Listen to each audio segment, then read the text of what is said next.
आज का लेक्चर हम स्टार्ट करते हैं अपने उसी कंजर्वेटिव फोर्सेस को आगे बढ़ाते हुए। लास्ट टाइम जो मैंने पढ़ाया था सेंट्रल फोर्स कैसे कंजर्वेटिव होते हैं, और सेंट्रल फोर्स में एक नई नोटेशन सिखाई थी आई कैप जे कैप के अलावा r cap and theta cap. एक बार बताओ, ध्यान है वो? समझ में आ गया? ठीक है। तो हमने तरह तरह के कंजर्वेटिव फोर्स देखे। एक वो जो कांस्टेंट है, एक वो जो एक्स वाई के एक्सप्रेशन है लेकिन एक्स के साथ डी एक्स आ रहा है और वाई के साथ डी वाई वर्क निकालते समय, एक वो जो एक्स के साथ वाई आ गया, वाई के साथ एक्स लेकिन परफेक्ट डिफरेंशियल बने। हमने फिर ये भी सीखा कि कर्ल से चेक करना कि कंजर्वेटिव है कि नहीं, कैसे चेक करना होता है। और अब हम आगे उस काम को लेके बढ़ेंगे। तो आप इस इक्वेशन का मतलब मुझे समझाओ। Explain the equation. मान लो मैं आपको कंजर्वेटिव फोर्स की मैथमेटिकल डेफिनेशन दे रहा हूं इस इक्वेशन के थ्रू। अगर कहीं यूं लिखा हो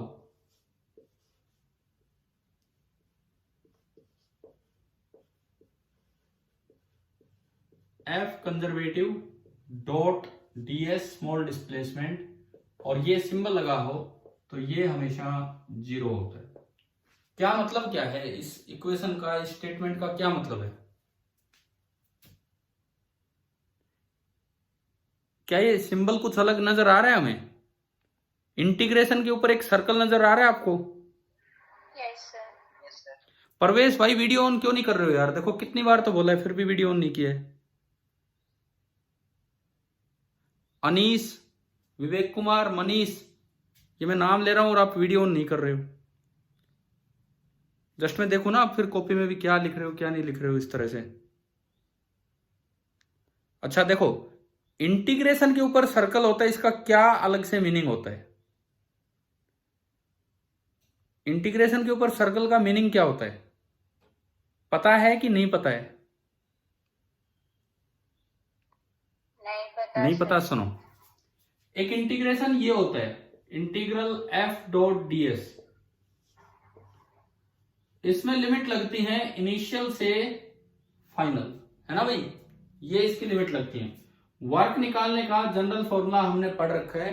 अभी तक देखो वर्क पे 2 क्लास हुई हैं, वर्क पे 2 क्लास हुई हैं और दोनों क्लासेज में ऑलमोस्ट 1.5 घंटे में एक दिन वर्क कैलकुलेशन सीखा और एक दिन पूरा कंजर्वेटिव। तो आज तीसरी क्लास आगे हम बढ़ा रहे हैं।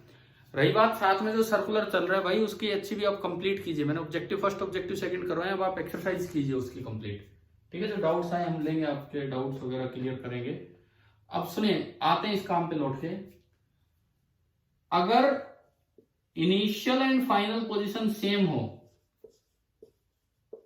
If initial and final positions are same,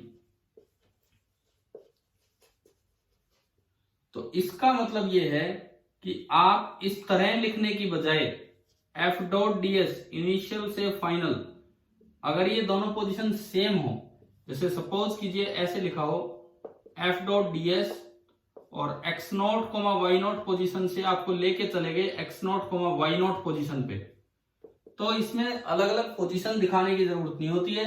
इसमें इंटीग्रेशन पे एक सर्कल लगा देते हैं। इसका मतलब यह है कि integration is over a closed path. It means that integration is over a closed path, मतलब जहां इनिशियल पोजीशन थी आप घूम फिर के वापस वहीं आ गए, कैसे पाथ में गए हो। पहले बताओ, इंटीग्रेशन पे सर्कल का मीनिंग क्लियर हुआ क्या होता है? ठीक है, आया क्या समझ में? अब देखो, अब ये क्या कहता है, integral F dot D S means work done by this conservative force and explain the equation. तो इसकी एक्सप्लेनेशन एक लाइन की है बस। अब जो मैंने इतना समझा दिया, तो इसका मीनिंग क्या है? इसका मीनिंग क्या है बताओ आप, इस लाइन का क्या मतलब है?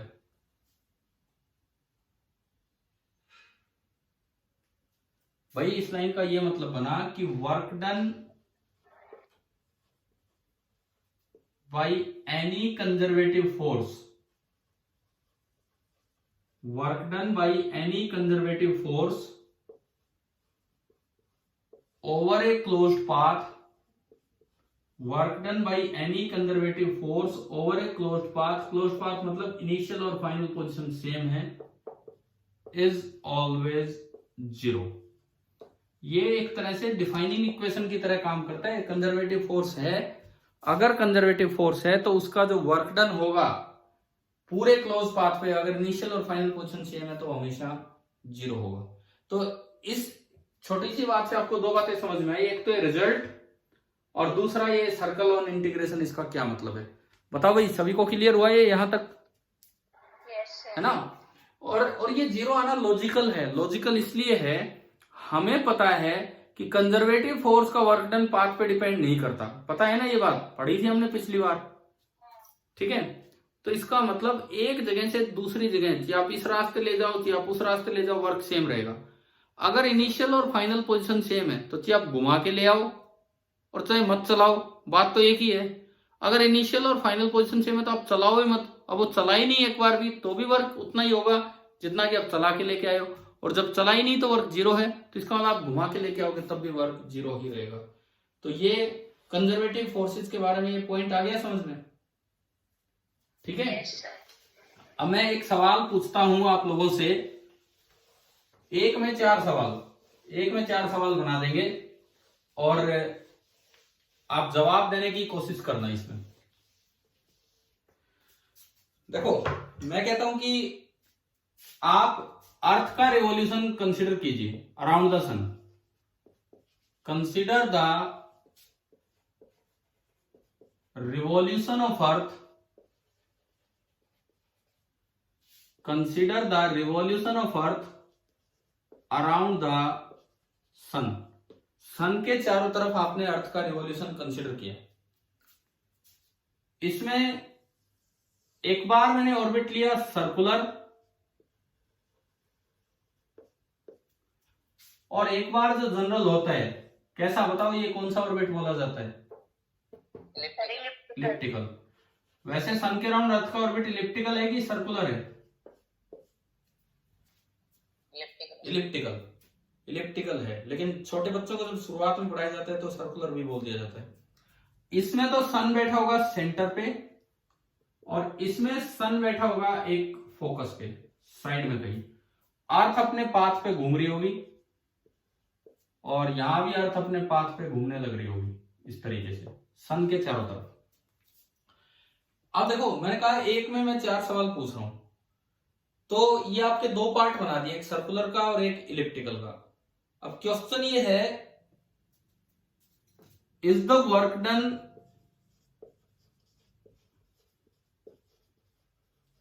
बाय ग्रेविटेशनल फोर्स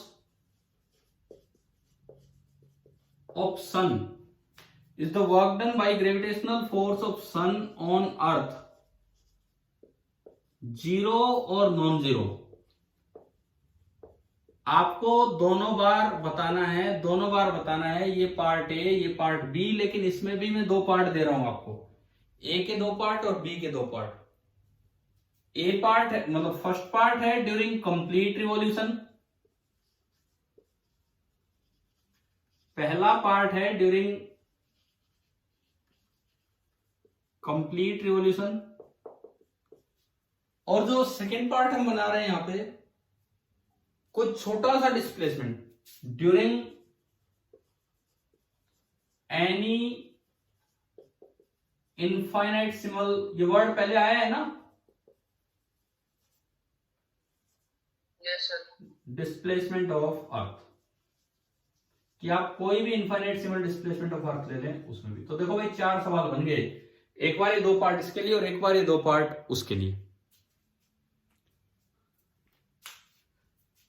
सन ने अर्थ पे जो फोर्स लगाया, सन ने अर्थ पे जो ग्रेविटेशनल फोर्स लगाया, अट्रैक्टिव होगा, एंड वो F होगा G mass of earth, mass of sun, mass of earth upon, यहां तो होगा रेडियस का स्क्वायर ये, और उस केस में वो रेडियस की बजाय किसी भी वक्त का डिस्टेंस आ जाएगा, और ये फोर्स होगा ऐसे G mass of sun mass of earth upon distance का स्क्वायर। ये r है और ये रेडियस था कैपिटल R।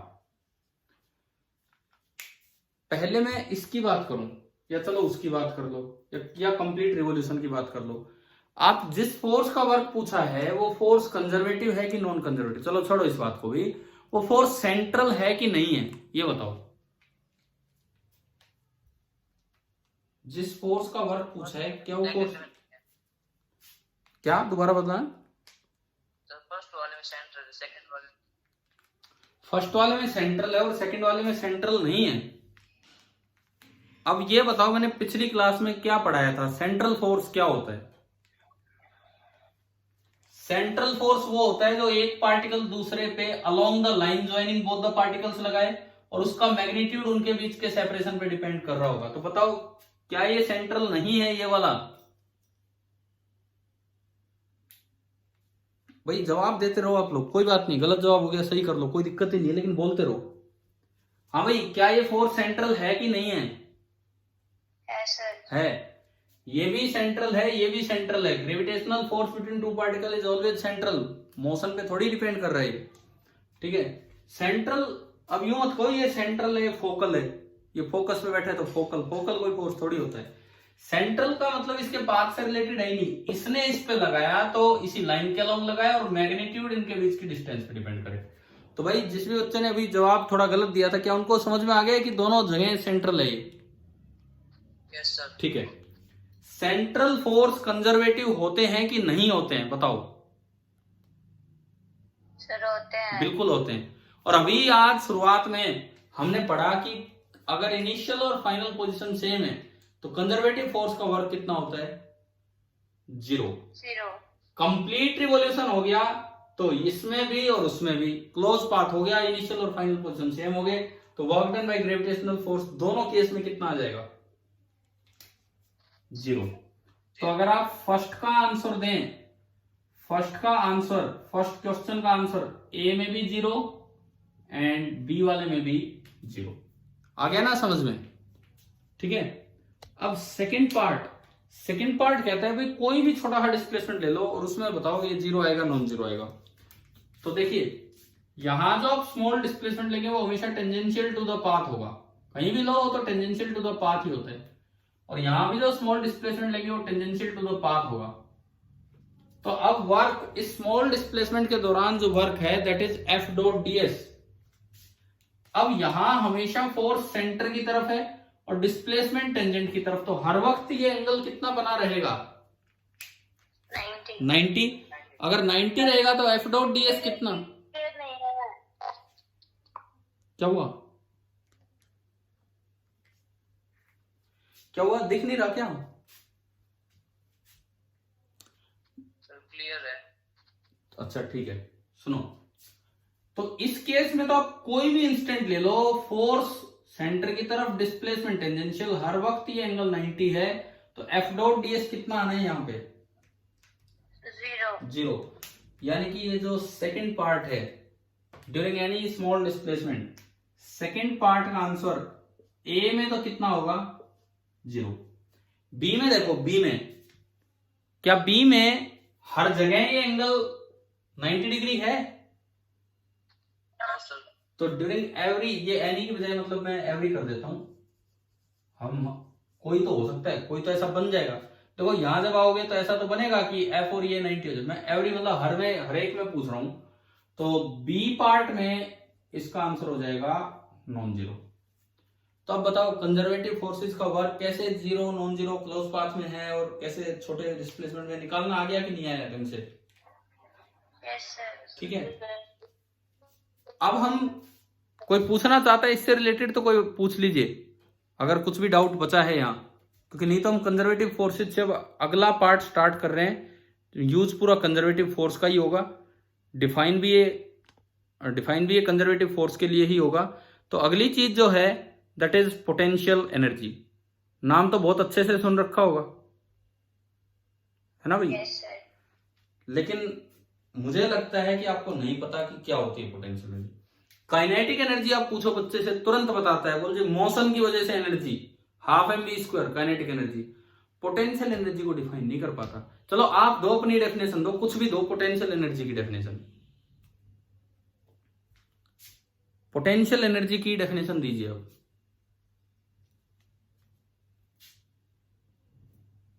टाइम पे आया करो क्लास में, धीरे धीरे बच्चे जुड़ रहे हैं तो थोड़ा सा टाइम पे आया करो, जो क्लास का स्टार्टिंग टाइम है उस पे, नहीं तो फिर और तो क्या होगा, ये पार्ट्स मिस होते चलेंगे। हाँ भाई, बताओ पोटेंशियल एनर्जी क्या होती, कोई भी बच्चा बताए पोटेंशियल एनर्जी को मैं कैसे डिफाइन करूं, आप हिंदी में समझा दो हमें, हम भी तो हिंदी में पढ़ा रहे हैं सिर्फ।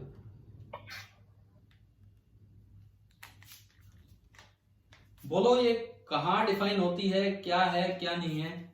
देखो मैं तो मान के, जब हम हाइट पे लेके जाते हैं, जब हम किसी चीज को हाइट पे लेके जाते हैं और हाइट पे ले जाके उसमें स्पीड दे दें तो क्या वो काइनेटिक नहीं पोटेंशियल हो जाएगी? एक बार बताओ, मैं किसी चीज को हाइट पे ले जाके और स्पीड दे दूं तो क्या मैं उसका एनर्जी का नाम पोटेंशियल एनर्जी लिखूंगा या काइनेटिक एनर्जी होगी?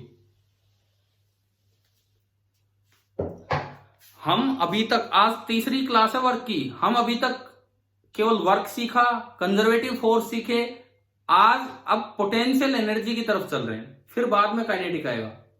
तो जैसे किसी बच्चे ने जवाब दिया कि हाइट पे ले जाके जो एनर्जी होती है, तो मैं कह रहा हूं मैं हाइट पे ले जाके स्पीड दे दूं तो क्या वो पोटेंशियल एनर्जी है कि काइनेटिक एनर्जी है?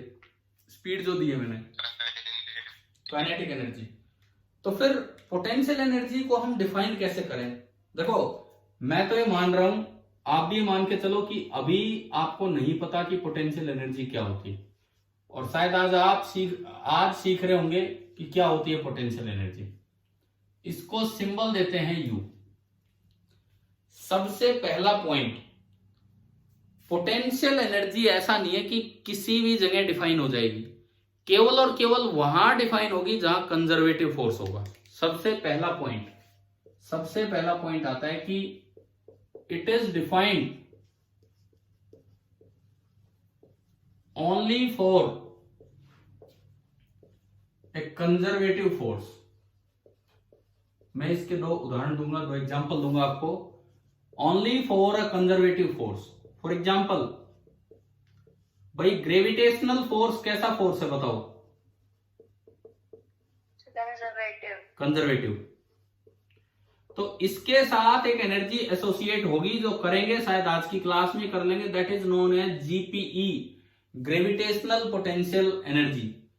जीपीई ग्रेविटेशनल पोटेंशियल एनर्जी, जिसके जो फॉर्मूले होते हैं, इस चैप्टर में जो फॉर्मूला बन रहा होगा, जो आप 9th में भी पढ़ के आए होते हैं, क्या? mgh, ठीक है ना। दूसरा वाला जो बेसिक फॉर्मूला है और ज्यादा है वो ग्रेविटेशन चैप्टर में आएगा। दूसरा एग्जांपल, आपने स्प्रिंग फोर्स पढ़ा है? Spring force, yes sir, F बराबर kx, that is also conservative force, तो वहां पे एक एनर्जी डिफाइन होगी EPE. E stands for elastic potential energy. Formula उसका हम पढ़ेंगे, आज की क्लास में हो जाए तो बहुत ही अच्छा है, ये हम पढ़ेंगे, इस तरह का फॉर्मूला बनेगा ईपीई। 12th में जब आप चलोगे तो इलेक्ट्रोस्टैटिक कूलम्ब फोर्स आएगा, K Q1 Q2 upon R square. क्या वो सेंट्रल फोर्स है कि नहीं? कूलम्ब फोर्स है ना? यस सर, सेंट्रल है तो कंजर्वेटिव है, और कंजर्वेटिव है तो उसके साथ भी एनर्जी डिफाइन होगी, वहां पे नाम दिया जाता है इलेक्ट्रिक पोटेंशियल एनर्जी, जो हम 12th क्लास में सीख रहे होंगे। ये इलास्टिक पोटेंशियल एनर्जी, ये इलेक्ट्रिक पोटेंशियल एनर्जी, ये ग्रेविटेशनल पोटेंशियल एनर्जी, मतलब खाली पोटेंशियल एनर्जी का तो कोई मतलब ही नहीं है, वो हमेशा एक कंजर्वेटिव फोर्स के साथ एसोसिएट होगा। क्या पहला पॉइंट आपको समझ में आ गया है कि नहीं? Yes sir. आपसे पूछा जाए, बताओ फ्रिक्शनल पोटेंशियल एनर्जी एग्जिस्ट करेगी कि नहीं? बताइए, क्या फ्रिक्शन कंजर्वेटिव फोर्स है या उसका वर्क डन पाथ पे डिपेंड करता है?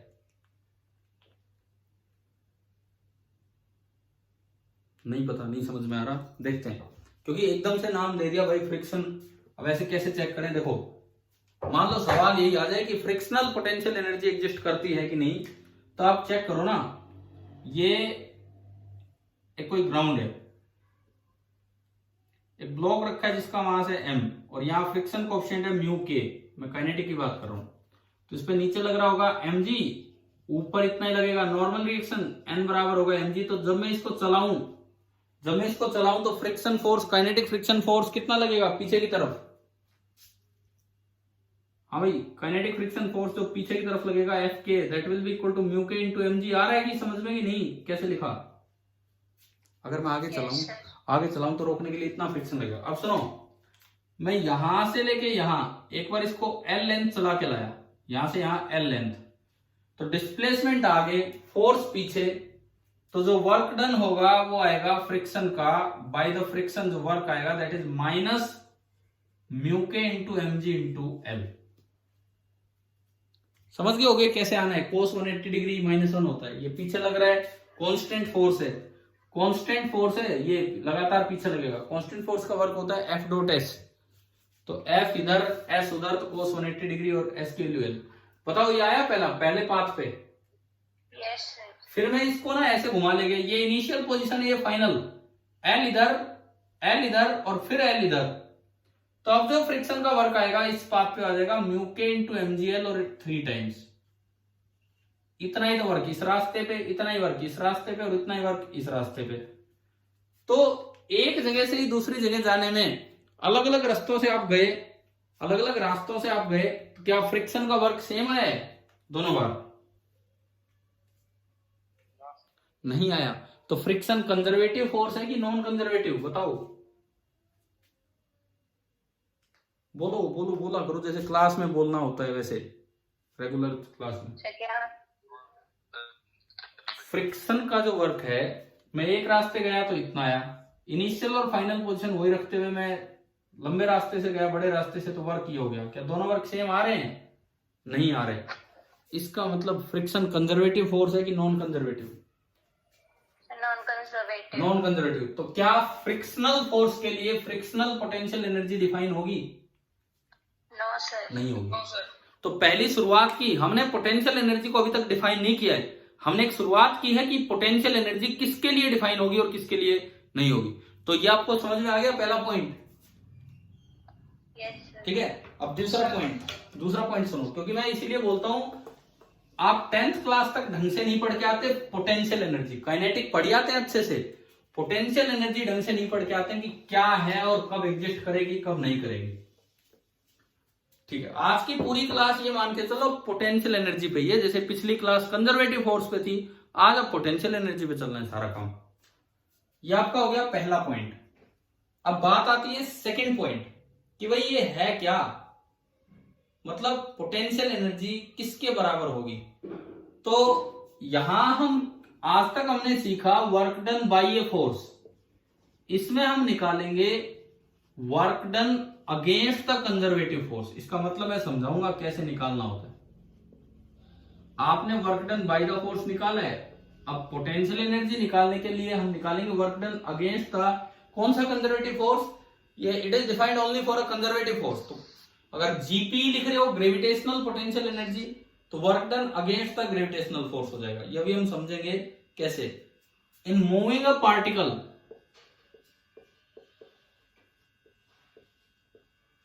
Work done against the conservative force in moving a particle, एक जगह से दूसरी जगह ले जाने में, from one position to another, from one position to another, is stored as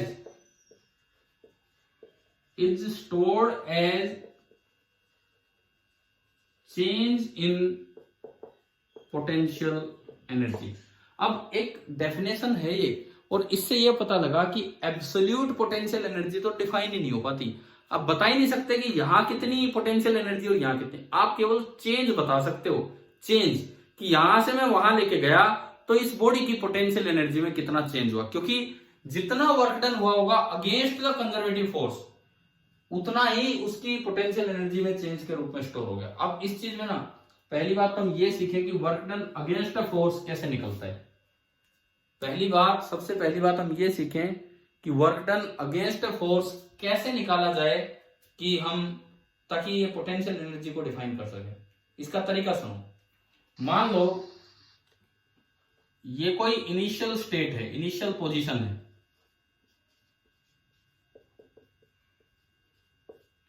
यहां से आप किसी रास्ते लेके गए और ये फाइनल पोजीशन है। क्या कंजर्वेटिव फोर्स का वर्क पाथ पे डिपेंड करता है? क्या कंजर्वेटिव फोर्स का वर्क पाथ पे डिपेंड करता है?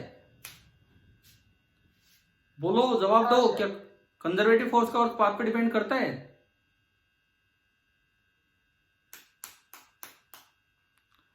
क्या? No sir. बिल्कुल नहीं करता। जिस तरह से work done by conservative force is independent of path followed, similarly the work done against a conservative force is also independent of the path followed. बात आ गई समझ में? जिस तरह से वर्क डन बाय अ कंजर्वेटिव फोर्स पाथ पे depend नहीं करता है, उसी तरह work done against the conservative force is also independent of path. तो आप किसी भी रास्ते लेके जा रहे हैं, लेकिन अगर work done against the conservative force निकालना है तो सुनिए इसको कैसे लेके जाना है।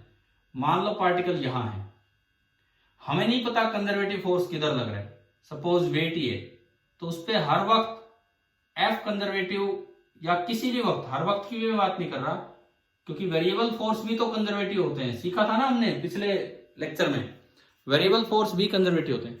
किसी वक्त मान लो एफ कंजर्वेटिव इधर लग रहा है, तो आपको क्या करना पड़ेगा? अगर आप work done against that conservative force निकालना चाहते हो, तो जितना एफ कंजर्वेटिव है बिल्कुल उससे अपोजिट उतने ही मैग्नीट्यूड का आप लगा दो एक एफ एक्सटर्नल। आप एक एफ एक्सटर्नल लगा दो that is negative of F conservative at every instant, at every position. आप एक एफ एक्सटर्नल लगा दो जो कि एफ कंजर्वेटिव के हर वक्त अपोजिट हो और मैग्नीट्यूड वाइज सेम हो, सो वेक्टर इज नेगेटिव। क्या इतनी बात आई समझ में यहां तक? Yes sir. ठीक है, मैं आपको एक नई चीज सिखा रहा हूं कि work done against a force कैसे निकालते हैं, वो सीखो आप। उसके बाद आप क्या करो, अपने पाथ पे थोड़ा सा डिस्प्लेसमेंट लो टेंजेंशियली, डीएस, मान लो ये कुछ भी एंगल है, तो ये आपका पाथ पे टेंजेंशियली डिस्प्लेसमेंट है। अब आप क्या करेंगे, अब यहां पे आप निकाल देंगे work done by this external force. Work done by this external force कैसे निकालेंगे? डब्ल्यू एक्सटर्नल अब तो निकाल ही सकते हैं, integral of F external dot DS, initial से फाइनल। ये तो कर ही सकते हैं ना, ये तो हम जानते हैं कि वर्क कैसे निकलता है। ठीक है, अगर ये एफ एक्सटर्नल बिल्कुल नेगेटिव रहा है एफ कंजर्वेटिव के हर वक्त हर पोजीशन पे, then this W external is the work done against that conservative force. Work done against conservative force की डेफिनेशन आई क्या समझ में? Yes sir.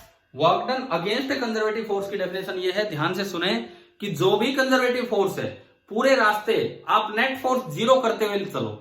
Net force zero करने का मतलब है कि जितना कंजर्वेटिव फोर्स है बिल्कुल अपोजिट डायरेक्शन में उतने ही मैग्नीट्यूड का एक्सटर्नल फोर्स लगा के रखो। कंजर्वेटिव फोर्स बदल गया, आप अपना फोर्स बदल दो, और लास्ट तक जब आप पहुंचोगे तो आप अपने फोर्स का वर्क निकाल दो। That work will be the that work will be the work against that conservative force. ठीक है, लेकिन ये कंडीशन सेटिस्फाई होनी चाहिए, यूं नहीं कोई भी फोर्स लगा दिया और भगा ले गए ना। जब ये कंडीशन सेटिस्फाई होगी तो नेट फोर्स हर वक्त कितना रहेगा पार्टिकल पे? समझ में आ रहा है? ये दोनों कैंसिल आउट होंगे तो नेट फोर्स कितना रहेगा? 0। ठीक है, नेट फोर्स अगर 0 होगा तो इसका मतलब एक्सेलरेशन हर समय कितना होगा? 0। एक्सेलरेशन अगर 0 होगा तो इसका मतलब वेलोसिटी कांस्टेंट, और फिजिक्स की भाषा में अक्सर इसको वर्ड दिया जाता है स्लोली। अक्सर इसको वर्ड दिया जाता है स्लोली। अगर क्वेश्चन में लिखा हो the particle the object is slowly moving, the object is slowly moving, इसका ये मतलब मानना है, जरूरी नहीं धीरे चल रहा हो, स्लोली मूविंग का मतलब मानना है कि उसकी वेलोसिटी कांस्टेंट है, उसकी एक्सेलरेशन 0 है, और उस पर हर समय नेट फोर्स 0 लग रहा है, यानी कि जितना कंजर्वेटिव है उससे अपोजिट आप एक्सटर्नल लगा रहे हो। एक बार ये बताओ, क्या work done against the conservative force clear हुआ? क्या मतलब है? Yes sir. ठीक है, अब देखते हैं यहां से कि कैसे ये, मतलब ये जो लाइन लिखी है वो, कि work done against the conservative force in moving a particle from one position to another stored as the change in potential energy. अब जो सिचुएशन मैंने आपको यहां दिखाई, एक और बात इस डेफिनेशन से ये समझ में आती है कि ना तो मैं ये बता सकता हूं कि इनिशियल पोटेंशियल एनर्जी कितनी है, ना मैं ये बता सकता हूं कि फाइनल पोटेंशियल एनर्जी कितनी है, मैं चेंज बता सकता हूं, क्योंकि जितना मैंने वर्क किया होगा वो मुझे पता है और वो वर्क स्टोर हो गया होगा as the change in potential energy. इसका मतलब change delta U, change delta U that is equal to U final minus U initial, this is equal to work done against the conservative force. मैं खाली बस conserve लिख रहा हूं, CONSER, conservative a, this is equal to work done against the conservative force. हमने अभी देखा कि वो क्या है, F external dot ds provided F external is always negative of F conservative. हाँ जी भाई, ये बात आ गई समझ में?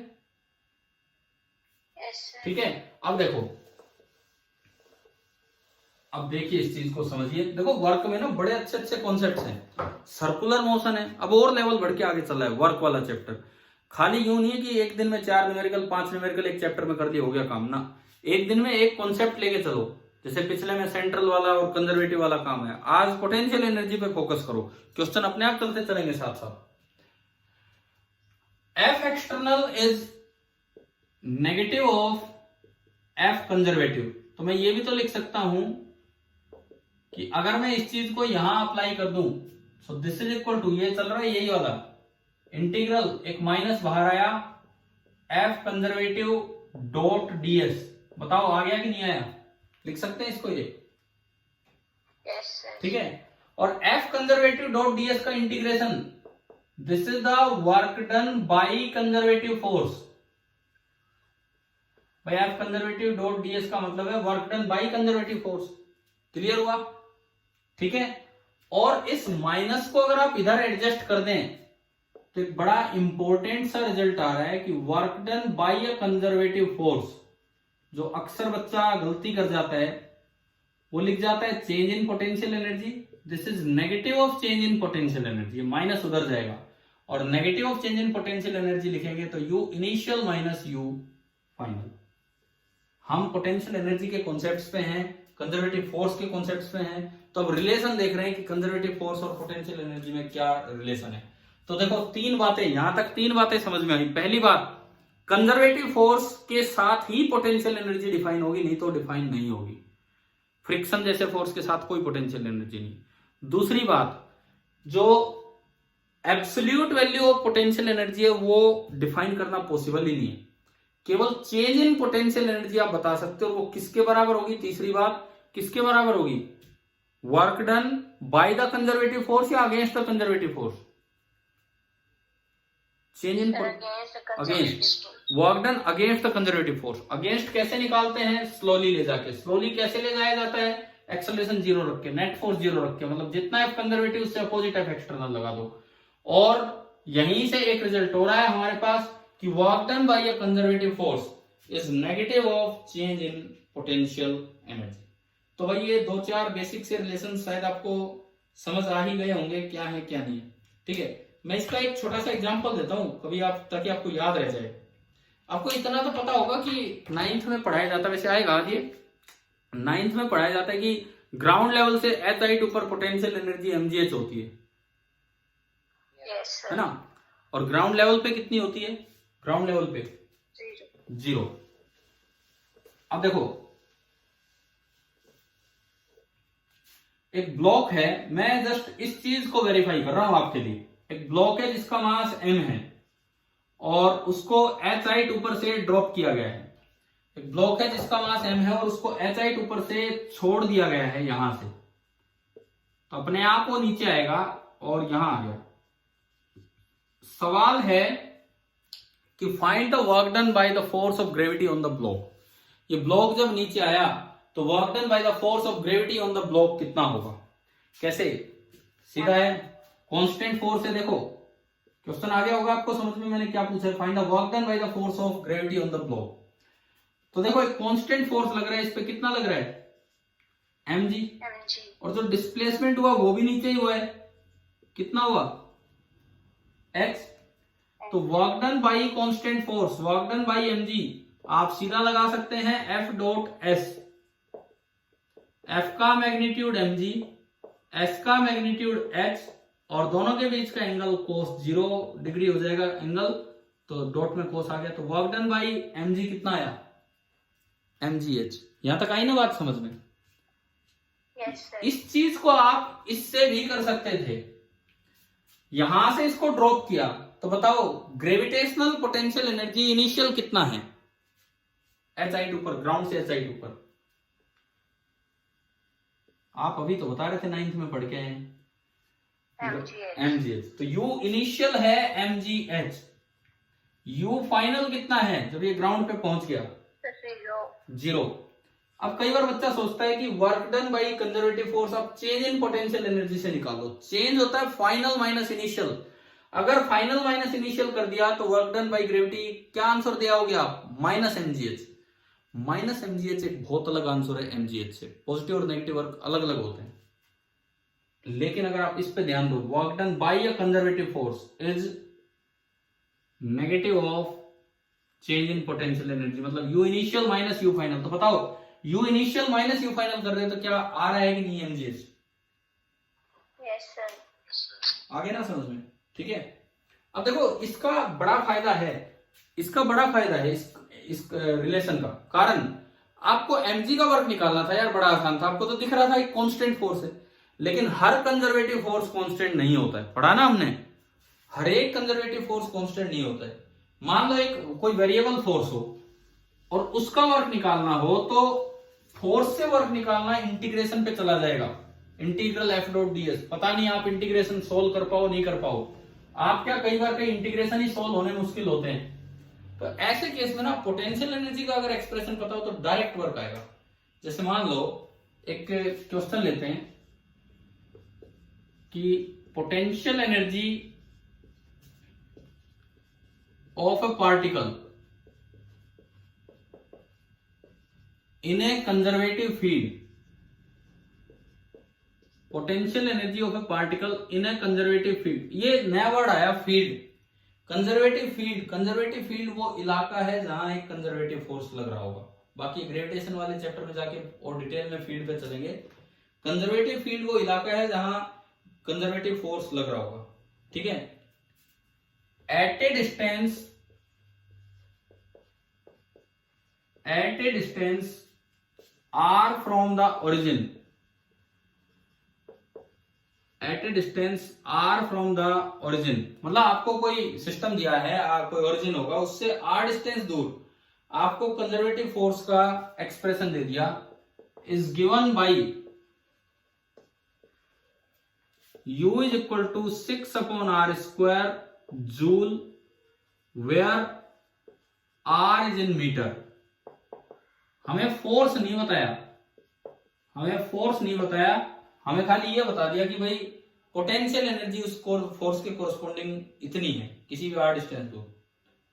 तो अब आपको ये बताना है कि एक कोई पोजीशन ली गई, जैसे मैं अगर xy प्लेन बनाऊं, xy प्लेन ये मीटर में है सारा,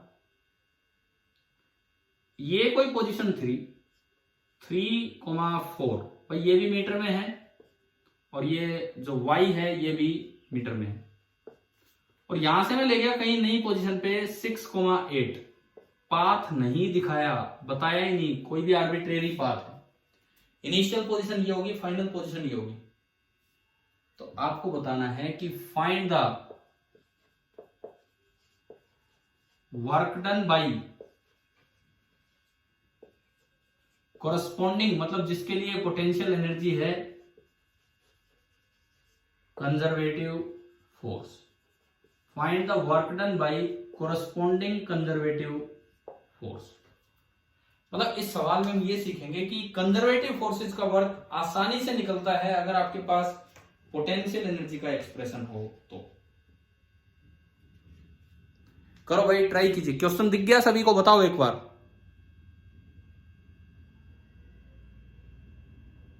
Yes. ठीक है, करो तो एक बार ट्राई कीजिए, फिर मैं बताऊंगा ना आपको क्या है क्या नहीं है।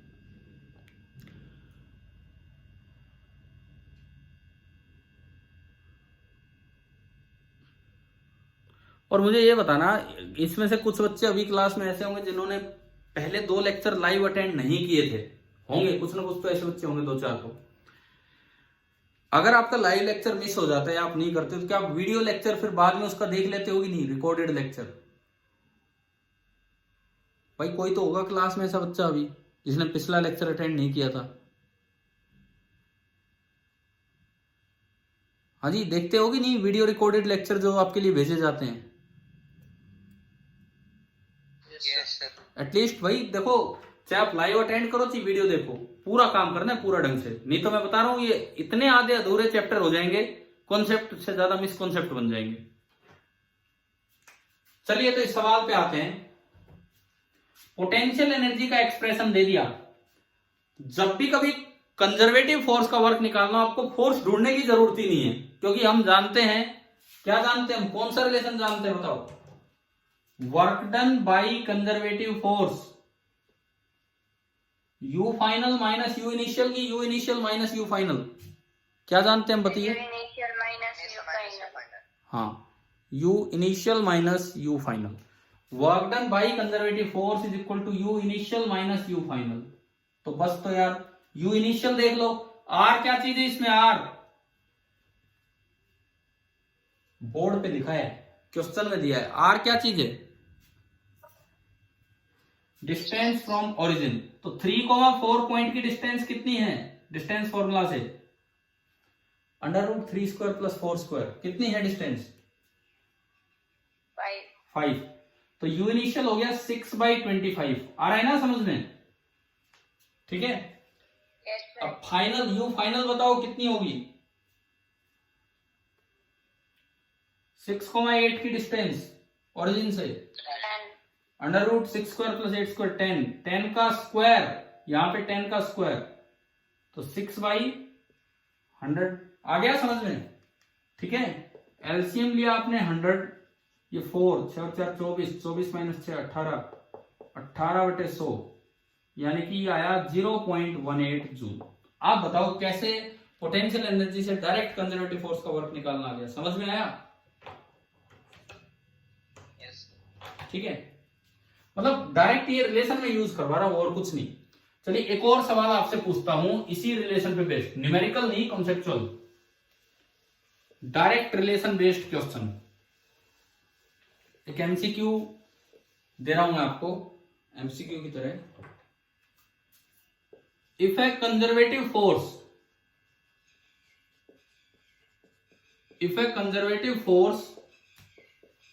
Does positive work on a particle, किसी पार्टिकल पे एक कंजर्वेटिव फोर्स ने पॉजिटिव वर्क दिया है, कब? उसको एक जगह से दूसरी जगह ले जाने में, इन चेंजिंग इट्स पोजीशन,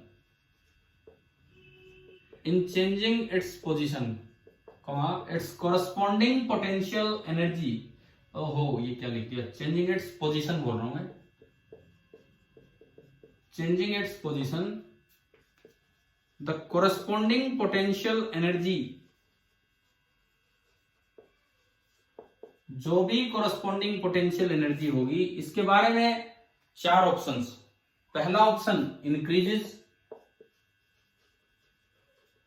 दूसरा option decreases, third option remains the same,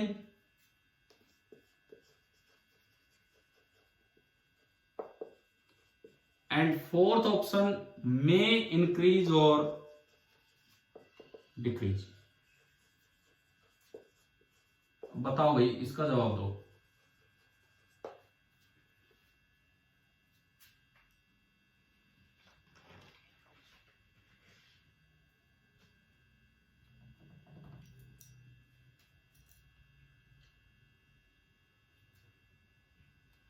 हाँ जी बोलिए, इसका जवाब दीजिए। उस रिलेशन से सोच के देखो, एक बार में आंसर आएगा।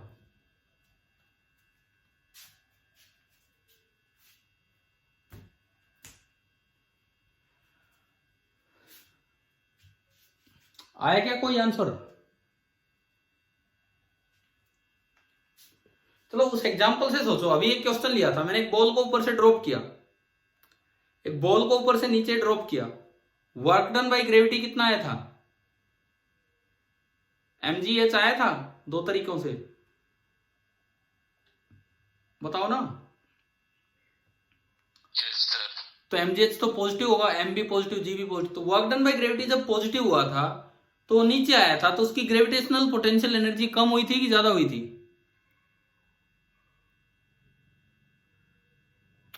जब वो पार्टिकल नीचे आया तो उसकी पोटेंशियल एनर्जी डिक्रीज हुई कि कम हुई?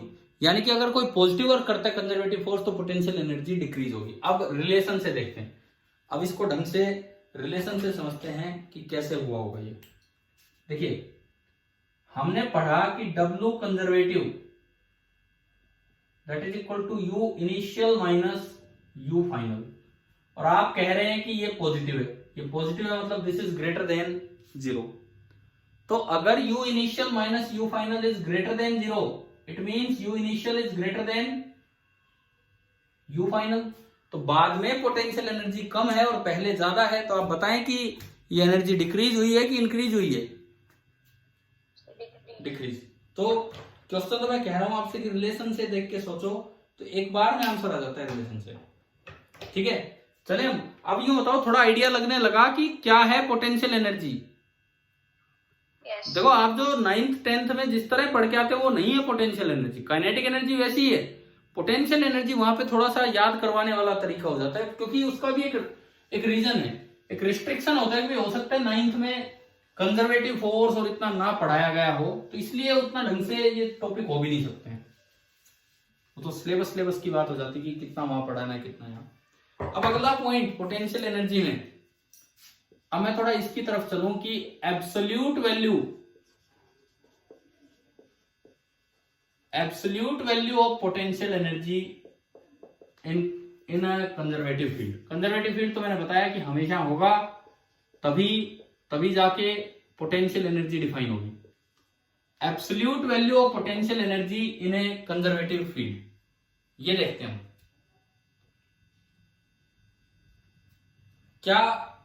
क्या मतलब है इस बात का कि क्या मैं ये बता सकता हूं कि इस जगह पोटेंशियल एनर्जी इतनी है या इस जगह पोटेंशियल एनर्जी इतनी है? देखो No, sir.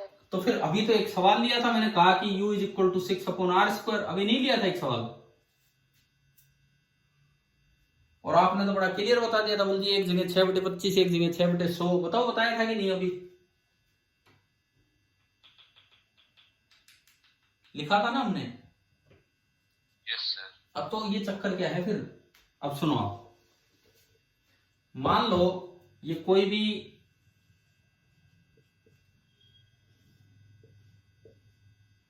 स्पेस है XYZ, कोई भी स्पेस है XYZ, और इसमें ये पॉइंट है P X, Y, Z, और मान लो कि आपको यूं दिया गया है कि potential energy of the particle eight point P है ax² minus by plus cz, where a b c are constants, where a b c these are constants। तो आपने तो एक एक्सप्रेशन दे दिया, कभी भी ना u के साथ i cap j cap k cap मत लगा देना। पोटेंशियल एनर्जी स्केलर है कि वेक्टर है? वर्क स्केलर होता है कि वेक्टर होता है? स्केलर। और पोटेंशियल एनर्जी होती है चेंज इन या वर्क डन ही इसके रूप में स्टोर होता है, तो वर्क डन ही स्टोर होगा, तो इसका मतलब वो भी स्केलर क्वांटिटी, तो कोई आई कैप जे कैप के कैप में नहीं मिलेगा। ये जो आपका यू है ये सिंपली ऐसे लिखा है। अब ये एक्सप्रेशन सवाल में दे दिया, ये एक्सप्रेशन और ये एक्सप्रेशन बिल्कुल सेम है, ax² minus by plus cz plus some d, where d is only constant, जिसके साथ x y z कहीं भी नहीं लगा है। इसका क्या मतलब है? इसका ये मतलब है कि a constant can always be added, a constant can always be added to the expression of potential energy. आपका मन करे ना क्वेश्चन में कुछ दिया हो आप डी ऐड कर सकते हो, कारण भाई पता है 2 पॉइंट्स के बीच में पोटेंशियल एनर्जी डिफाइन होती है। यहां 5 जूल यहाँ 7 जूल, तो 2 पॉइंट्स के बीच का डिफरेंस डिफाइन होता है। बताओ डिफरेंस कितना है? 5 से 7 पे गए तो डिफरेंस कितना है? 2 जूल। अब अगर मान लो मैंने एक्सप्रेशन में 1 ऐड कर दिया तो जहां 5 आ रहा था वहां 6 जूल बन जाएगा 1 ऐड करने पे, और जहां 7 आ रहा था वहां 8 जूल बन जाएगा, लेकिन डिफरेंस अभी भी कितना रहेगा? 6 to 8, 2 जूल। अगर आपने कुछ भी ऐड कर लिया, कुछ भी कांस्टेंट ऐड कर दिया, तो उससे कभी भी डिफरेंस इन पोटेंशियल एनर्जी प्रभावित नहीं होता है, और जो डिफाइन होता है वो difference in potential energy define होता है, ना कि एब्सोल्यूट वैल्यू। समझ में आया कि नहीं आया ये वाला कॉन्सेप्ट? बताओ। Yes, sir. ठीक है, मतलब डेल्टा टीई मीनिंगफुल है, ओनली पीई मीनिंगफुल नहीं है, तो एब्सोल्यूट वैल्यू का कोई मतलब नहीं है, और ये कांस्टेंट हमेशा ऐड हो सकता है। याद रखेंगे ना इस समय ये बात? ठीक है, अब देखो थोड़ा सा और आगे बढ़ते हैं। ये जो हमने पोटेंशियल एनर्जी पढ़ी, अब ये फोर्स के साथ भी मैं रिलेट करूं। भाई मैंने पोटेंशियल एनर्जी को वर्क से तो रिलेट कर लिया, मैंने वर्क से रिलेट कर लिया कि change in potential energy is equal to the work done against the conservative force और negative of work done by the conservative force. ये तो हमने रिलेट कर लिया, लेकिन अब हम पोटेंशियल एनर्जी को वर्क की बजाय उस फोर्स से रिलेट करने चलेंगे कि जिस फोर्स के कारण ये पोटेंशियल एनर्जी है, जिसके साथ ही डिफाइन हुई है, उसके साथ। तो relation between potential energy and conservative force, ये आपका अगला टॉपिक है। Relation between potential energy and conservative force, F conservative. Work के साथ तो हमने देख ही लिया है, अब पोटेंशियल एनर्जी और कंजर्वेटिव फोर्स में क्या रिलेशन होगा? तो ये रिलेशन सिंपली ये है, du is equal to minus F conservative dot D R या ds। एक बार में समझ में आ जाएगा, एक बार में। ये रिलेशन है, du is equal to minus F conservative dot D R. कैसे भी, कैसे बताओ कैसे तो रिलेशन आया, क्या इसका मतलब है? देखो सुनो, ये x एक्सिस, ये y एक्सिस और ये z axis. x axis, y axis and z axis इस तरह से दिया गया, और ये मान लो कोई एक पोजीशन थी a, x, y, z। तो जो यहां से जो पोजीशन वेक्टर बनाया जाएगा that will B vector r। यहां से जो मैं पोजीशन वेक्टर बनाऊंगा ऐसे a की तरफ, तो ये आपका वेक्टर r हो गया, और वेक्टर r को मैं लिख सकता हूं एक्स आई कैप प्लस वाई जे कैप प्लस जेड के कैप। पहली बार बताओ भाई, ये पॉइंट आया क्या समझ में? Yes, sir. और मान लो हमें क्वेश्चन में दिया है u as a function of r, कि भाई मुझे किसी भी r जगह पे u पता है, तो मेरे को u इनिशियल पता है यहाँ पे क्या है। अब मैंने क्या किया, मान लो इस समय इस पे कोई कंजर्वेटिव फोर्स लग रहा है, इस समय इस पे कोई कंजर्वेटिव फोर्स लग रहा है इधर, F कंजर्वेटिव, और मैंने इस पार्टिकल का थोड़ा सा डिस्प्लेसमेंट कर दिया, थोड़ा सा डिस्प्लेसमेंट। मान लो ये A से B पे आ गया, A से ये B पे आ गया, सॉरी वेक्टर नहीं है, पॉइंट है B, और ये इसका डिस्प्लेसमेंट है ds डिस्प्लेसमेंट। तो आप ये बताओ, इसको आप dr भी लिख सकते हो, इस ds को आप dr भी लिख सकते हो, कारण कि जब भी कभी थोड़ा सा डिस्प्लेसमेंट हुआ होगा, जब भी कभी थोड़ा सा डिस्प्लेसमेंट हुआ, ये r है, तो जो नया बनेगा वो बनेगा r प्लस डी आर। अगर एक r है तो दूसरा बनेगा r प्लस डी आर। तो अगर आप ट्रायंगल ऑफ वेक्टर एडिशन लगाओगे तो यहाँ जो ds है वो dr ही है, और हमने आपको यार बताया हुआ है, इन जनरल आप इसे लिख सकते हैं dx i cap plus dy j cap plus dz k cap.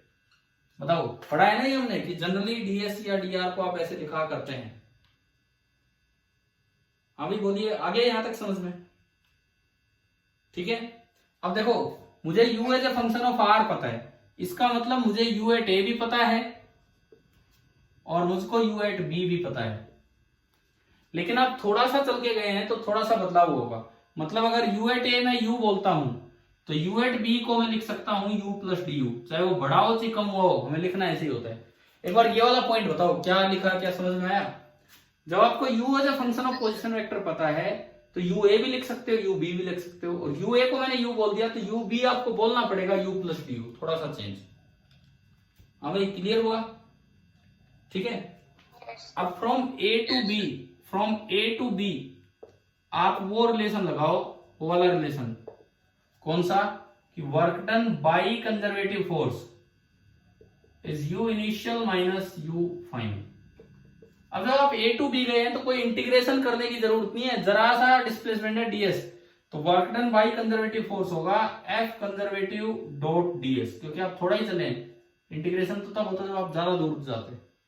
This is equal to U initial कितना, यू इनिशियल ए पे कितना है U, minus U final B पे कितना U plus D U, U से यू कट गया तो minus D you बचा, और अगर ये माइनस डी यू बचा तो डी यू कितना आया, डी यू माइनस उधर गया एफ कंजर्वेटिव डॉट डीएस। ये आपका रिलेशन है, D U is equal to F conservative dot D S. क्या इतनी बात आई समझ में? ठीक है भाई, कंजर्वेटिव फोर्स और उसके पोटेंशियल एनर्जी के बीच में क्या एक्सप्रेशन है वो आ गया। अब मैं इसका यूज बताऊंगा कैसे। देखो, हम पोटेंशियल एनर्जी बिल्कुल अलग तरीके से चला रहे हैं, वो नहीं हो रहा कि mgh या हाफ के एक्स स्क्वायर, वो आएगा अभी, वो तो एक स्पेशल केसेज है। अभी तो मैं इन जनरल आपको पढ़ा रहा हूं, इन जनरल कि कोई भी कंजर्वेटिव फोर्स आ जाए तो उसमें कैसे पोटेंशियल एनर्जी डिफाइन होती है, किस तरह से रिलेशंस लिखे जाते हैं। तो मेरे पास दो रिलेशन आ चुके हैं, एक बार फिर सुनो। रिलेशन बिटवीन पहली relation between potential energy and work done. तो हमारा रिलेशन आया work done by conservative force is negative of change in potential energy means you initial minus U final. दूसरा रिलेशन पोटेंशियल एनर्जी और force में क्या relation होगा, work को हटाओ बीच से, तो D U is equal to minus F conservative dot D S. ठीक है।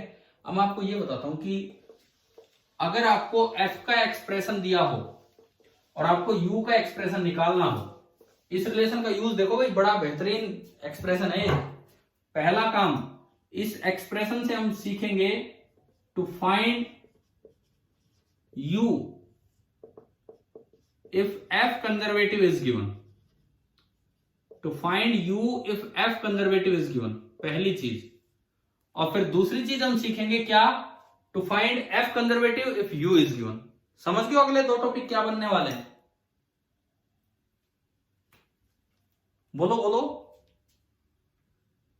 देखिए, चलो तो स्टार्ट करते हैं। अगर एफ कंजर्वेटिव आपको दे रखा है और आपको यू निकालना है तो तरीका सुनो। किसी भी एक पोजीशन एक्स वाई जेड पे, क्वेश्चन लूंगा मैं इसके जस्ट बाद, एक पोजीशन एक्स वाई जेड पे लेट आपको फोर्स दिया है, ये वो पोजीशन है बीच में जो पॉइंट ए माना था, सम एफ एक्स इंटू आई कैप प्लस सम एफ वाई इंटू जे कैप प्लस सम एफ जेड इंटू के कैप। देखो, अगली कुछ देर बड़ा अच्छा टॉपिक है ये कि एफ से यू निकालना और यू से एफ निकालना। आप इसको ढंग से समझो, बिकॉज एज इट इज ये चीज 12th में काम आएगी एज इट इज, और स्टार्टिंग यूनिट्स में ही काम आनी स्टार्ट हो जाती है, बिल्कुल स्टार्टिंग यूनिट्स में। ठीक है, नोट भी करते रहना, चाहे साथ साथ चाहे बाद में नोट करो। आपने क्या किया, किसी पोजीशन पे एफ लिखा, फिर आपने डीएस लिखा। इन जनरल आप डीएस, एक मिनट देखिए, फिर आप डीएस लिखेंगे तो डीएस हो गया डी एक्स आई कैप प्लस डी वाई जे कैप प्लस डी जेड के कैप। अब आप क्या करो, एफ डॉट डीएस निकाल लो। डॉट प्रोडक्ट करना आता है क्या? क्या बनेगा इसका dot product? F X into D X plus F Y into D Y and plus F Z into D Z. आपके पास एफ डॉट डीएस आ चुका है, एफ कंजर्वेटिव डॉट डीएस आ चुका है आपके पास। अब उस रिलेशन पे चलो जो ऊपर लिखा हुआ है। ऊपर क्या रिलेशन लिखा हुआ है, D U is equal to minus of this, तो जो आपका डी यू बना वो डी यू बना minus F X D X minus F Y D Y and minus F Z D Z. यह आपका डी यू बन गया, minus F X D X minus F Y D Y and minus F Z D Z, ये बना D you. Finally अगर आपको u का expression निकालना है तो integrating both the sides without limit, कोई लिमिट नहीं लगानी और आप इंटीग्रेशन कीजिए।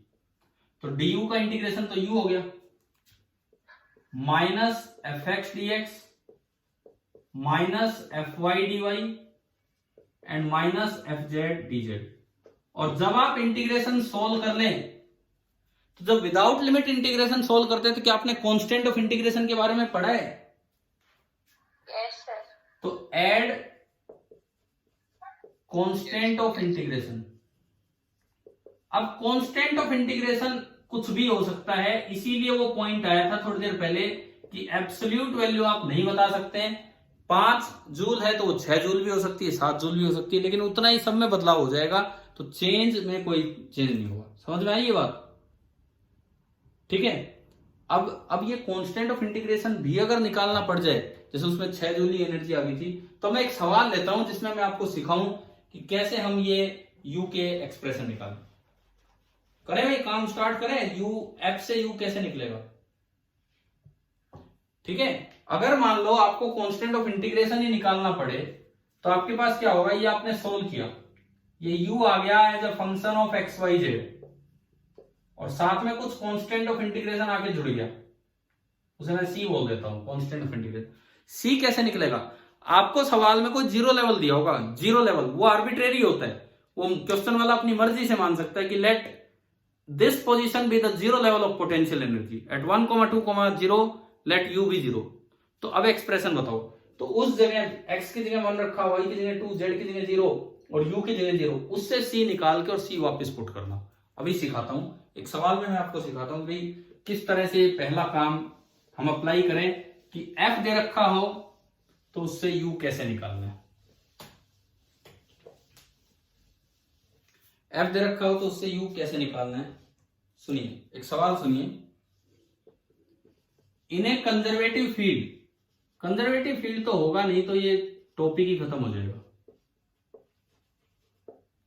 कोई भी एक कंजर्वेटिव फील्ड है और हम एक पार्टिकल को मूव करवा रहे हैं। A particle is moving in XY plane. एक कंजर्वेटिव फील्ड में एक पार्टिकल XY प्लेन में मूव कर रहा है and force acting on it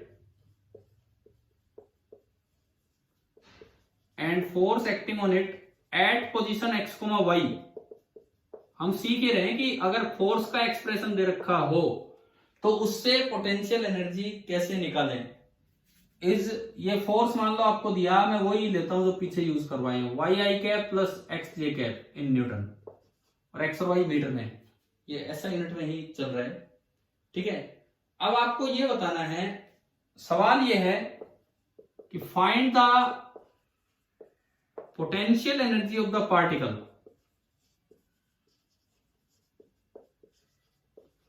at position 2 metre, -3 metre. जब पार्टिकल 2, -3 पे था तो आपको उसकी पोटेंशियल एनर्जी बतानी है। आपको एक चीज दिया है क्वेश्चन में, इफ पोटेंशियल एनर्जी इज 0। अब कोई एक पोजीशन दी होगी कि जहां पोटेंशियल एनर्जी आपकी 0 है, मान लो -1 मीटर एंड 1 मीटर, यहां पे पोटेंशियल एनर्जी 0। अब हम ढंग से सीखेंगे कि F से U कैसे निकाला जाता है। ये क्वेश्चन हमें सिखा के जाएगा कि F से U कैसे निकाला जाता है।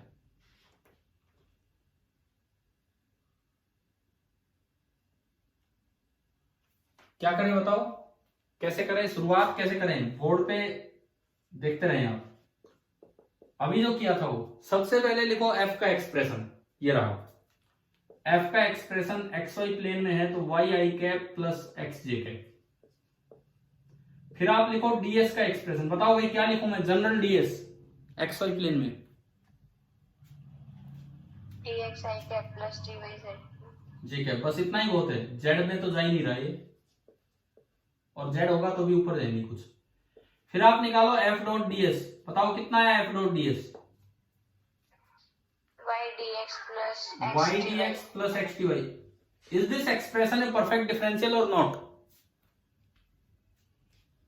Yes sir। ये तो आपने पढ़ा हुआ है, तो इसको तो मैं एक बार में लिख दूं, d of एक्स वाई, नहीं तो फिर हमें सोचना पड़ता कुछ हो रहा था तो। फिर आप चलो इस पे D U is minus of F dot D S D of X Y, integrating both the sides without limit, तो इधर तो u हो गया, और बाहर d आने का फायदा यही है कि इंटीग्रेशन से d सीधा कटेगा और उधर ओनली क्या बचेगा,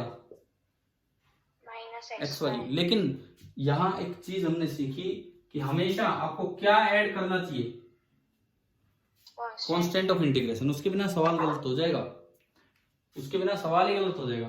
अब कांस्टेंट ऑफ इंटीग्रेशन की वैल्यू इससे निकलेगी, कहीं ना कहीं उन्होंने पोटेंशियल एनर्जी की कोई वैल्यू बता रखी होगी, इन्होंने दिया है कि पोटेंशियल एनर्जी जीरो कहां है, -1,1, तो आप क्या करो, इस u के एक्सप्रेशन में x की जगह रख दो -1, z की ना y की जगह रख दो 1, बाहर एक माइनस अलग है, और इस जगह फॉर्मूला लगाओ तो u आएगा 0। यही तो दिया इन्होंने कि अगर मैं x को -1 ले लूं और y को 1 तो u 0 आएगा। तो बताओ यहां से c कितना आया, ये जो हमने निकाला इससे c माइनस माइनस ये प्लस हो गया, c + 1 = 0, तो c कितना आ गया -1, c -1 आते इसमें रख दो तो आपके पास u का एक्सप्रेशन आ गया, u का एक्सप्रेशन आया -xy - 1। अब बताओ u कितना होगा एट द पोजीशन, देखो ये पोजीशन लास्ट में पुट कर दी, कभी इसमें पुट करके बैठ जाओ, अरे इसमें पुट करके फिर इंटीग्रेशन मत कर लेना, गड़बड़ हो जाएगी सारी, पता लगे इसी में पुट कर दिया, x की जगह -3 y की जगह 2 और फिर कर रहे हैं इंटीग्रेशन, फिर नहीं आना आंसर, पहले एक्सप्रेशन लेके आओ। अब देखो आप किस जगह आपको पोटेंशियल एनर्जी बतानी है, x की जगह 2 रखो और y की जगह -3, तो बताएं कि क्या आंसर है, आंसर बोलो यहां से देख के। 2, हाँ बिल्कुल सही, 2 × -3 रखोगे -6 के बाहर +6, तो 6 - 1, आंसर कितना आ गया 5 जूल। आया समझ में, एनर्जी की एनर्जी जूल। अब ज्यादातर बच्चे ना यहाँ गलती क्या करते हैं, वो 6 जूल आंसर दे आते हैं, अगर इतना सही भी करिए तो क्यों, क्या भूल जाते हैं, कौन सा स्टेप भूल जाते हैं, इंटीग्रेशन करते हैं, कटा, कोई सीधा ही आ गया, बोले u = -xy, आपने जब कांस्टेंट ऐड ही नहीं किया, वो तो हमेशा ऐड होगा, और अगर कोई कंडीशन दे रखी हो तो उससे निकलेगा। अब देखो ये क्वेश्चन आ जाए, एक ऑप्शन 5 जूल भी मिलेगा और एक 6 जूल भी, आधी क्लास 6 जूल ठीक करके आती है, जबकि राइट आंसर है 5 जूल। तो आप बताओ क्या कांस्टेंट का यूज करना आपको ढंग से आ गया कि नहीं, हाँ भाई बोलो, ठीक है। मैं एक सवाल दूं आपको, अभी करोगे इस पे, इसी चीज पे, एफ से यू निकालने की थोड़ी सी प्रैक्टिस कर रहे हो और कुछ नहीं। इन अ कंजर्वेटिव फील्ड, ज्यादा क्यों चेंज करें, ए पार्टिकल इज मूविंग इन, एक तो मैं प्लेन चेंज करता हूं, एक्सजेड प्लेन मैंने दिया, और जो फोर्स उस पर लग रहा है वो दिया है 2xz i कैप, 2, आपस चेंज को देखो जो मैं बता रहा हूं, 2xz i cap + x² k cap, x² k cap, इतने न्यूटन। तो find the potential energy of the particle eight point, अब ये है ना, ये xz प्लेन में है, तो 2 0 -3, समझ में आया क्यों ऐड किया मैंने, अरे कोऑर्डिनेट जो लिखते हैं तो x y z लिखते हैं, तो मैं xz प्लेन ले रहा हूं, तो y कितना होगा 0 होगा, तो ये जो कोऑर्डिनेट गया x y xz प्लेन में, और यहां भी फिर ऐसे ही चेंज कर लो, ये लो मैंने थोड़ा सा चेंज किया है, एक प्लेन चेंज किया, एक एक्सप्रेशन चेंज किया। अब आप एक क्वेश्चन करके दिखाओ, ये स्टेप्स बोर्ड पे हैं, यही आप अप्लाई कीजिए।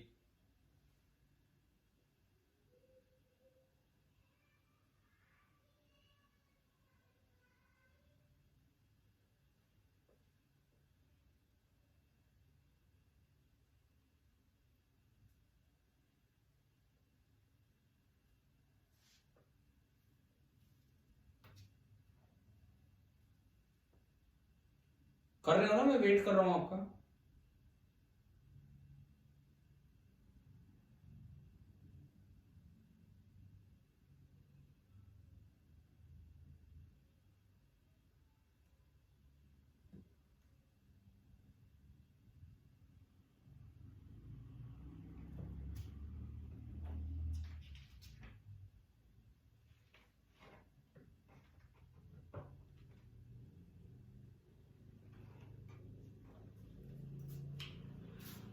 हाँ जी बताओ, यहीं से शुरुआत करते हैं। एफ का एक्सप्रेशन क्या है इस बार, कर लिया क्या बताओ?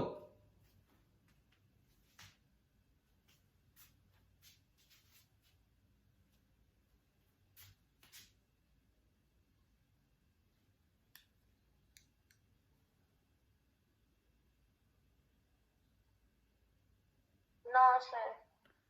नहीं हुआ तो चलो मैं करवाता हूं फिर, अगर हो नहीं रहे तो। हर्षित भाई किया है क्या आपने क्वेश्चन?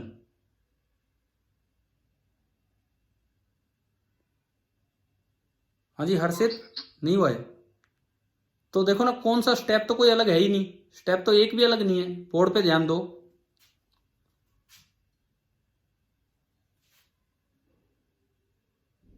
अब देखो बोर्ड पे ध्यान दो। एफ का एक्सप्रेशन क्या है? ये थोड़ा सा अलग हो गया। 2xz i cap plus x square के कैप। अब बताओ डीएस क्या लिखें? डीएस एक्स जेड प्लेन में क्या लिखें? dx I cap plus dz k cap. हाँ, प्लस डी जेड के कैप। डॉट प्रोडक्ट आपने किया एफ डॉट डी एस, तो एफ डॉट डी एस बना 2xz dx plus x square D Z. ये तो सब गड़बड़ हो गया, एक्स dx के साथ तो z आ रहा है, dz के साथ x आ रहा है, तो इसको बनाओ perfect differential. d of something कैसे बनाए, ये सिखाया हुआ आपको भाई। पहले एक बार इसको इंटीग्रेट कर लो, पहले एक बार अलग से इसको इंटीग्रेट कर लो। 2xz dx को जब x के रेस्पेक्ट में करते हो तो z कांस्टेंट और 2 कांस्टेंट, तो 2z बाहर आया और x dx का इंटीग्रेशन होगा x स्क्वायर बाई 2, तो ये आया x स्क्वायर इंटू जेड। बताओ आया कि नहीं आया समझ? Yes, sir. फिर आप दूसरी टर्म को उठाओ, दूसरी टर्म को एक्स स्क्वायर डी जेड और उसका इंटीग्रेशन करो, और जेड के रेस्पेक्ट में तो एक्स कांस्टेंट बाहर आया और इंटीग्रल डी जेड जेड हो जाएगा तो एक्स स्क्वायर जेड। तो क्या ये दोनों सेम आ गए कि नहीं? Yes, sir. है ना? तो यार ये स्टेप खुद करने चाहिए ना, मैं सिखा चुका आपको ये। तो आप इसको लिख सकते हो D of x square Z, आप इसको लिख सकते हो D of x square Z. D you होता है minus of F dot D S, तो डी यू आपका हो गया minus of D of x square Z. Integrating both the side, तो डी से डायरेक्ट इंटीग्रेशन कटेगा, तो यू आ गया minus x square into Z. लेकिन आपको इसमें क्या ऐड करना पड़ेगा साथ में? Constant of integration. तो सेम ही तो मैंने क्वेश्चन दिया, लेकिन इस बार पोटेंशियल एनर्जी इन्होंने दे दी एक पोजीशन कौन से पे जीरो दी है। एक और चीज मैं आपको बताऊं, कई बार ऐसा होता है जीरो ना देके वो कुछ और दे दे, लेट यूं लिख दे कि potential energy is -2 joule at this position, तो फर्क कुछ नहीं है। एक्स की जगह आपने रखा 1 -1, जेड की जगह आपने रखा 1, लेकिन यू की जगह जीरो मत रखो, यू की जगह क्या रख दो? सी निकालने के लिए -2। तो देखो आपने फॉर्मूला लगाया बाहर माइनस एक्स का स्क्वायर -1 का स्क्वायर, जेड की जगह 1 और प्लस सम सी। ठीक है, क्लियर हुआ यहां तक? Yes, sir. अब देखो यहां से -2 इज इक्वल टू, ये -1 हो गया, -1 ही हो गया। -2 इज इक्वल टू -1 प्लस सी, तो सी कितना आया? सी -1 आ गया, So -1. सी आपका आया -1। तो सी जब -1 वापिस रखोगे तो जो यू निकल के आया, यू वो निकल के आ रहा है माइनस एक्स स्क्वायर जेड -1, ये आ गया। हाँ भाई क्लियर हो रहा है सभी को? ठीक है, Yes, sir. इसमें x की जगह -1 रखो और z की जगह 1 रखो, और फिर देखो आंसर क्या आ रहा है ना। -1 सॉरी ये पॉइंट है। x की जगह 2 रखो और z की जगह -3 रखो, x की जगह 2 और z की जगह -3, और फिर देखो आंसर कितना आया। Sir, आपकी वीडियो पॉज हो गई। आंसर 11 आएगा। आंसर 11 आएगा, ठीक है। देखो x की जगह आपने -1 10. x की जगह रखा 2 का square 4 into -3 12, minus minus plus हो गया, प्लस का 12 -1, तो इस सवाल का आंसर आ गया 11 जूल। हमने थोड़ा सा बदलाव किया था और उससे ये आपका आंसर है। हाँ जी, अब देखो, अब आ रहा है वीडियो नेटवर्क, दिख रही है क्या वीडियो? ये आगे से ही थोड़ा डिस्कनेक्ट हो गया था, पता नहीं हमारा नेटवर्क गया है आगे से गया है किस तरह से। अभी भी वीडियो नजर नहीं आ रहा है? No, sir. कोई बात नहीं। क्या आपको ये समझ में आया कि क्वेश्चन का आंसर आया 11 जूल The 10. ना? 12 - 1 आया था, 12 - 1 आया था। 2 का square 4 Yes, into sir. 3, 12 - 1 11 joule. बताइए भाई, यहां तक ये तो समझ में आ गया होगा इतना तो, ठीक है? Yes, एक sir. काम करो, वीडियो दिखे ना दिखे, आप अगला, मैं सेम यही क्वेश्चन, क्योंकि अब तो इतना टाइम भी नहीं अगले कॉन्सेप्ट पे जाऊं, बार बार हम परफेक्ट डिफरेंशियल ही क्यों करें, सिंपल भी आ सकता है। आप एक बार एक सवाल रिपीट करके दिखाओ, एक्सप्रेशन में बोल दूं फोर्स का,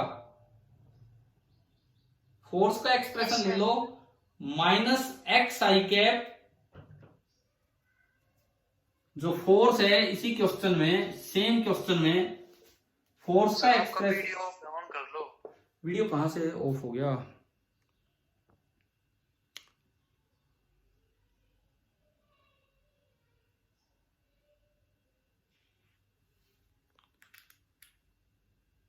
भाई इसमें तो वीडियो ऑन ही दिखा रहा है। चलो कोई नहीं, मैं जस्ट एक 5 मिनट की बात है, आप एक बार देखिए, इधर सुनिए बस। आप, मैं फोर्स का एक्सप्रेशन चेंज कर रहा हूं। फोर्स का एक्सप्रेशन में दे रहा हूं -xi cap plus 3y² - k cap Newton. क्या फोर्स का एक्सप्रेशन सुन लिया आपने? हाँ जी बोलो, फोर्स का एक्सप्रेशन सुनाई दे गया? क्या बोला है मैंने? फिर बोल देता हूं, सुन लीजिए ध्यान से। F vector is equal to -xi cap plus 3y² k cap. ये आपका फोर्स का एक्सप्रेशन मैंने दिया न्यूटन में। और आपको इस बार ना कोई जीरो लेवल नहीं दे रहा मैं। Find the change in potential energy of the particle. Question ये है, find the change in potential energy of the particle. Delta U निकालना है कब? When the particle is moved from origin, आप लिख लो, मैं बोल रहा हूं, when the particle is moved from origin to a point 2 - 3 1, 2 metre -3 metre and 1 metre. देखो एक बार फिर से मैं रिपीट करता हूं, सवाल हमने ये दिया कि फोर्स का एक्सप्रेशन आपका है -xi cap plus 3y² cap - k cap Newton. ये फोर्स का एक्सप्रेशन है, और आपको निकालना है चेंज इन पोटेंशियल एनर्जी, निकालना है जब पार्टिकल ओरिजिन से उठ के 2, -3, 1 पे गया। क्या सवाल लिख लिया आपने? वीडियो आ गई सर। वीडियो आ रही है अब? Yes sir. बस, तो फिर तो दिख रहा है आपको। ये आज का आखिरी सवाल, इस क्लास का आखिरी सवाल हम ले रहे हैं। शुरुआत वैसे ही, बिल्कुल वैसे ही शुरुआत। इस बार तो परफेक्ट डिफरेंशियल की भी दिक्कत नहीं आएगी। मैं यहां करके दिखाता हूं। यहां F वेक्टर आपने लिखा, F vector -xi cap plus 3y² cap and -k cap. ये आपका F वेक्टर है।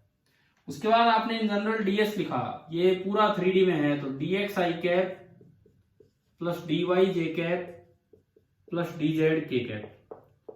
उसके बाद आपने किया F.ds, कितना होगा F.ds?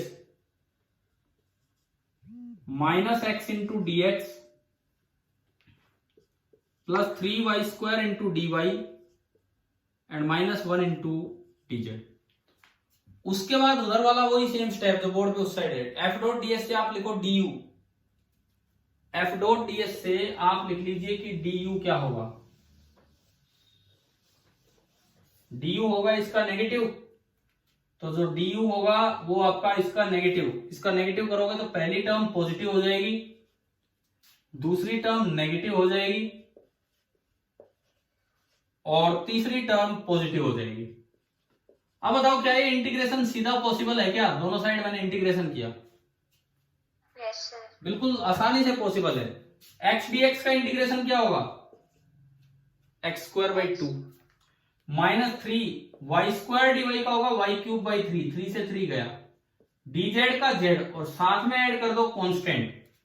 तो जो u का एक्सप्रेशन आया वो आया X square by two minus Y cube plus Z plus C. लेकिन इस बार कांस्टेंट निकल नहीं सकता क्योंकि उन्होंने कोई जीरो लेवल दिया ही नहीं। तो अब कैसे बताओ, कैसे करें इस सवाल को आगे, जीरो लेवल तो इन्होंने दिया नहीं, अब कैसे करें हम?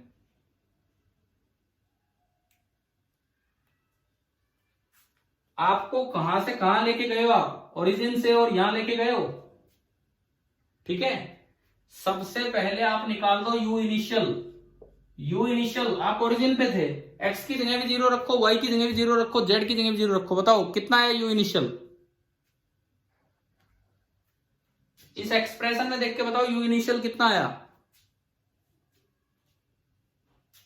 बोलो भाई बोलो, सी, ओनली सी। फिर मैं लिखूं यू फाइनल, एक्स की जगह 2, 2 स्क्वायर बाई 2, 2 बचा, वाई की जगह -3, -27 क्यूब हो गया -27 और एक -12 तो +27 27, जेड की जगह 1 और साथ में सी, ये आ गया 30 प्लस सी। 30 प्लस, तो सी तो अब भी दिक्कत नहीं देगा क्योंकि चेंज इन पोटेंशियल एनर्जी निकालने में ये कांस्टेंट कट जाता है। Change in potential energy delta U, you final, अब यहाँ यू इनिशियल हाँ यहाँ पे यू इनिशियल माइनस फाइनल मत कर देना, आपको क्या करना होगा फाइनल माइनस इनिशियल, तो ये आपका आएगा 30 जूल। तो ये तरह तरह के सवाल आपने देखे, क्या ये सारे समझ में आए कि नहीं आए? अब सुनो, आज की क्लास में हम दो चीजें सीख पाए हैं, कंजर्वेटिव फोर्स का वर्क डायरेक्ट पोटेंशियल एनर्जी से कैसे निकलता है। तो work done by conservative force is negative of change in potential energy, मतलब U initial minus U final, ना कि फाइनल माइनस इनिशियल। दूसरी बात, अगर कंजर्वेटिव फोर्स का एक्सप्रेशन दे रखा हो तो उससे कंजर्वेटिव पोटेंशियल एनर्जी कैसे निकलती है। 2-3 सवाल आखिर के ये थे। अब जो अगला काम होगा इससे उल्टा, क्या बताओ, क्या दिया होगा और क्या निकालना होगा। पोटेंशियल एनर्जी का एक्सप्रेशन दिया होगा और आपको उससे क्या निकालना होगा, फोर्स का एक्सप्रेशन, ठीक है। और भाई एक और आखिरी बात मैं आपसे पूछता हूं, आपको एक टेस्ट के लिए बोल रखा था ना इन 1-2 दिनों में, कल, हाँ कल के लिए कितना पार्ट, मैंने कहा था कि सर्कुलर भी और साथ में जितना वर्क का हो जाएगा थोड़ा वो भी, है ना, यही बोला होगा। yes, sir. तो भाई अपना थोड़ा करते रहो। मैं सर्कुलर के ऑब्जेक्टिव फर्स्ट डिस्कस करा चुका हूं, ऑब्जेक्टिव सेकंड डिस्कस करा चुका हूं। अब एक्सरसाइज आप कीजिए और मेरे पास डाउट्स भेजिए, मैं लाइव क्लास लगा दूंगा या मैं वीडियो जैसे भी शाम को बनाऊंगा वो कर दूंगा। लेकिन आप अगर डाउट्स भेजेंगे तो मैं कॉमन डाउट्स का एक वीडियो लेक्चर या लाइव क्लास ले लूंगा। लेकिन सब्जेक्टिव में लाइन से एक नहीं होंगे जैसे ऑब्जेक्टिव में हुए थे, क्योंकि ये ज्यादा होते हैं। तो आप अपने डाउट्स भेजिए, उसके बाद वो भी सोल्व हो जाएंगे, ठीक है। और कल एक टेस्ट के लिए तैयार रहें, ठीक है भाई, थैंक यू।